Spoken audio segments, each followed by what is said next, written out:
Boa tarde a todos. Pessoal, ser criança é muito massa, né? Todo mundo lembra?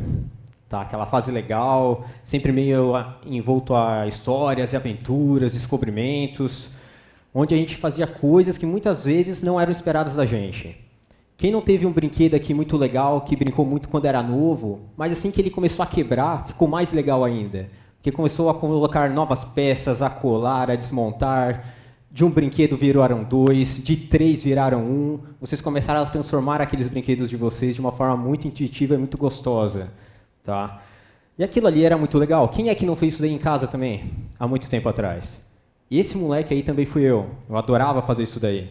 E às vezes nem somente com os brinquedos, às vezes com resíduos que os adultos não gostavam mais, lixo, embalagens, frascos, tudo ganhava uma vida nova na mão das crianças. Isso era muito gostoso.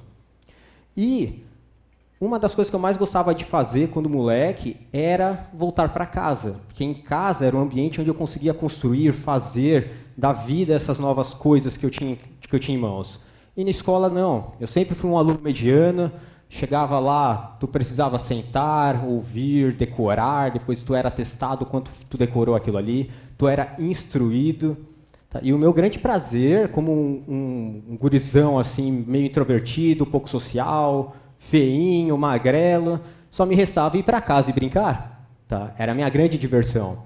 E chegando lá, não adiantava somente construir por construir aquilo ali. Tudo aquilo era parte de uma grande aventura, de uma grande missão dos comandos em ação ou dos bonecos do He-Man, que estavam lá sem um braço, sem uma perna, cabeça trocada, estava tudo invertido aquilo ali. Era tudo muito gostoso, muito caótico, muito livre. Nós fazíamos o que dava na cabeça. Tínhamos liberdade de criar. E tudo isso durou até os meus 14 anos. Pessoal, aos 14 anos eu faço uma confissão aqui para vocês. Foi nesse momento que eu aprendi a aprender. Terminei a minha 8ª série. A partir daí, dei início a um curso profissionalizante. Entrei nessa aventura do mundo técnico também. Então, fui aprender eletrônica durante todo o meu dia. E à noite eu ainda fazia o ensino médio numa escola pública na periferia de São Paulo. Então, eu cresci nos meus próximos 2 anos desenvolvendo muitos projetos, aprendendo pra caramba, muita coisa dura, técnica, matemática, física, química, mas de uma forma muito aplicada, e meio a muita bagunça, muita molecada, muita molecagem dentro de uma escola técnica. E nesse momento as coisas começaram a fazer sentido. A gente não decorava por decorar. Tu aprendia uma técnica, tu aprendia algo da física e aplicava numa construção nova. E aquilo ali parece que abriu um mundo para nós, tá? As coisas precisam ser práticas, precisam ser aplicadas. E muitas vezes quando a gente aprendia e aplicava, vinha junto a isso a aplicação da criatividade. Não bastava replicar a teoria, tu precisava criar algo novo, botar aquilo, expressar aquilo. E aquilo ali foi fantástico.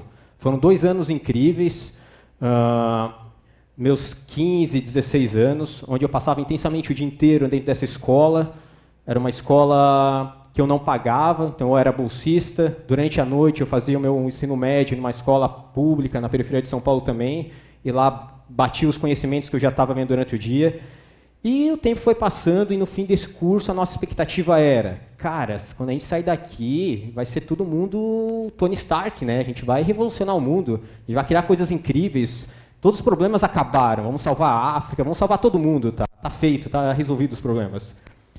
Só que o que esperava para nós do outro lado era 1 ano de estágio obrigatório dentro da indústria. E essa nossa expectativa se concluíram? Não. Nesse ambiente industrial no qual nós nos deparamos, a primeira coisa que nos deram foi um uniforme azul, tá, com o nome da empresa no peito, e uma fila, tá, fila para bater o dedo, fila para comer, fila para receber, ir no banheiro era feio, beber água era sinal de competência, tu tinha que receber um comando e replicá-lo do modo mais rápido e perfeito possível. Tudo cronometrado, tudo sequenciado, tudo segmentado, tudo especializado. E aquelas coisas ali começaram a entrar em choque com as nossas expectativas. Poxa, não era isso que a gente queria. Em geral, falo por mim, mas acho que era uma visão geral dessa turma nossa formada ali. Não fazia sentido. Aquilo ali fazia muito mais sentido para máquinas do que para pessoas. Tá? Uma linha de produção, todos iguais, todos sem face. Tá? Era muito angustiante viver aquele momento ali. E foi apenas alguns meses. E esses meses que se passaram acabaram nos colocando em um loop infinito, dia após dia, de receber um comando, uma ordem, replicar, construir, voltar, fazer, tudo novamente, tudo novamente, tudo novamente. Pessoal, o mundo viveu 3 grandes revoluções, tá? Quando eu falo mundo, é a nossa sociedade humana, né? Segundo os teóricos, a primeira grande foi a Revolução Agrícola ou Neolítica, né? Onde o homem deixou de ser, nossos antepassados deixaram de ser coletores, caçadores básicos, nômades, para começar a entender como a natureza funcionava e cultivá-la, tá? Começar a cuidar dos animais, começar a se comportar como pequenas comunidades fixas, em prol do quê? Em prol de que essas famílias tivessem um pouco mais de sucesso na luta pela sobrevivência.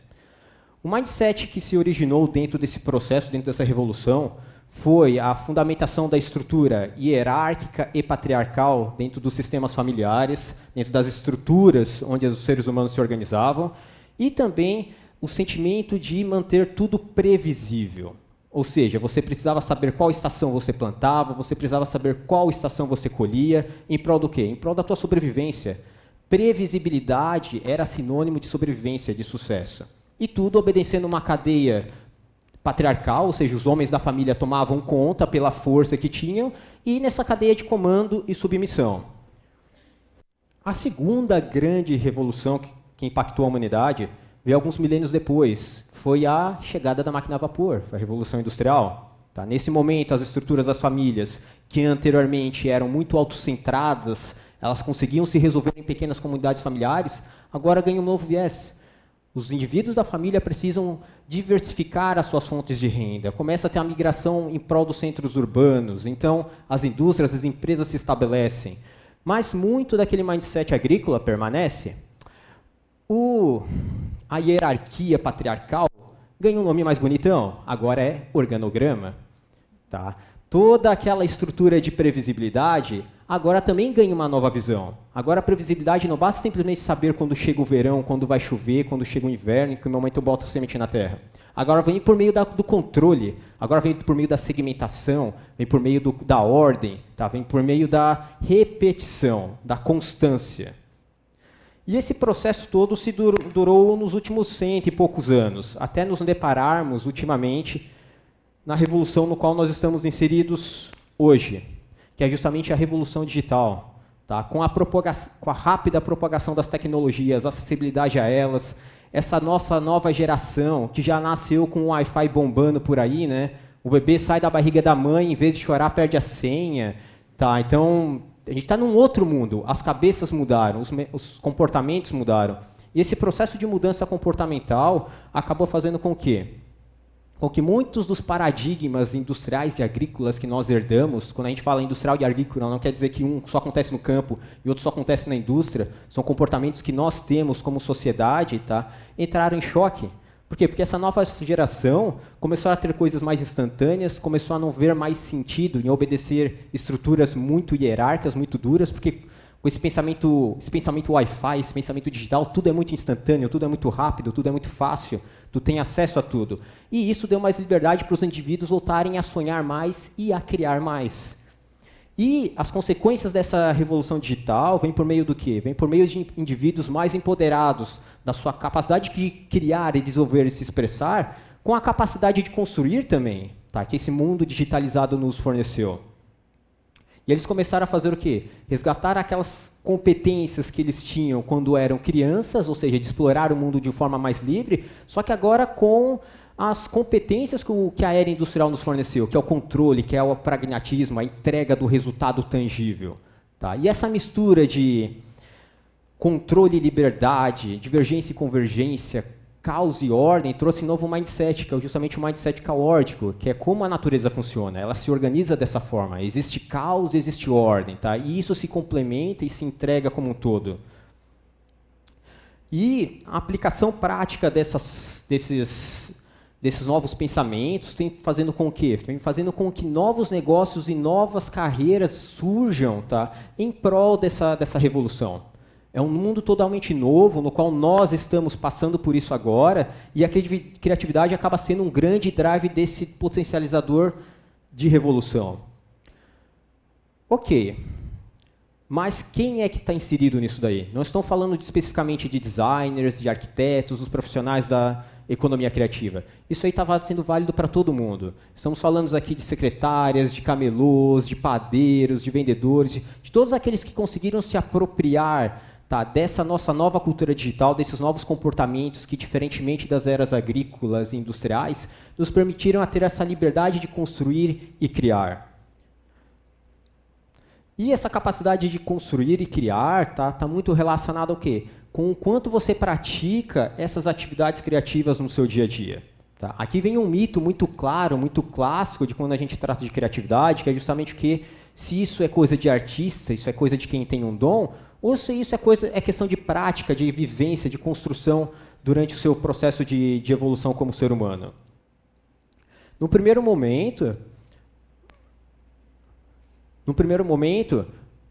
pode parecer que essa relação está muito direcionada à nossa formação, mas alguns pesquisadores, como o Anders Ericsson, que é um pesquisador muito focado em cognição, nos apresenta algumas teorias como a das 10.000 horas, no qual 10.000 horas é um número mágico, um número necessário, no qual as nossas habilidades, por mais banais que sejam, possam ser reconhecidas como um talento.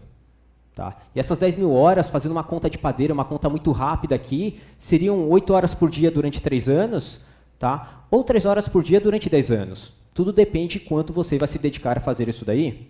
Aqui se coloca em prática aquele antigo ditado que talento é 1% inspiração e 99% transpiração. Você precisa construir isso na sua base diária.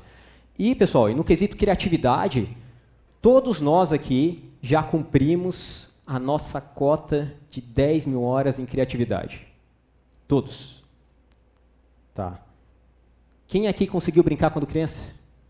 Tá. Brincou até os seus 9 anos? Brincou até os seus 10 anos? 12, 13, 14? Quão precoce você precisou largar essa diversão de brincar, de imaginar, de criar, de se expressar livremente? Tá. Então, quando crianças, nós cumprimos facilmente essa nossa cota de 10.000 horas.